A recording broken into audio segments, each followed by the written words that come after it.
Away ম্যাচে হায়দ্রাবাদের কাছে আটকে গেল লাল হলুদ বাহিনী। প্রথমে জিকসন সিং এগিয়ে গেলেও 90 মিনিটের মাথায় গোল করে হায়দ্রাবাদকে সমতায় ফেরান মনোজ মোহাম্মদ। আর ম্যাচের ফলাফল দাঁড়ায় 1-1। আর তাতেই হায়দ্রাবাদের থেকে 1 পয়েন্ট নিয়ে সন্তুষ্ট থাকতে হচ্ছে ইস্টবেঙ্গলকে। 13 ম্যাচে 14 পয়েন্ট নিয়ে লিগ টেবিলে 11তম স্থানে রয়েছে অস্কার ব্রুজোর দল। এদিকে ইস্টবেঙ্গল কোচ অস্কার ব্রুজো খেলা শেষে বলছেন, আমরা শেষের মুহূর্তটা মিস করেছি। শুরুর দিকে লং বলে বেশি জোর দিয়েছিলাম, দ্বিতীয়ার্ধে কন্ট্রোল ভালো ছিল, মুহূর্তের ছন্দ পতনেই সমস্যা হয়েছে।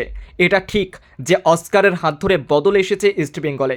একটা সময় পর্যন্ত হায়দ্রাবাদ ও ইস্টবেঙ্গল লিগ টেবিলে পাশাপাশিই থাকতো, সেটা শেষের দিকেই ইস্টবেঙ্গলের দিক থেকে সেই ছবিটার কিছুটা বদল হয়েছে।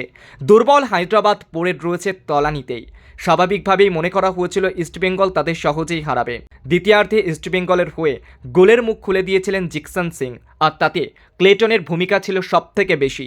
তার অনবদ্য ফ্রি কিক বারে লেগে ফিরে আসে। এদিকে বক্সের ভেতর তৈরি ছিলেন জিকসন, ফিরতি বলে হেড করে জালে বল জড়িয়ে দেন। তারপরেও একাধিকবার আক্রমণ শানায় লাল হলুদ বাহিনী।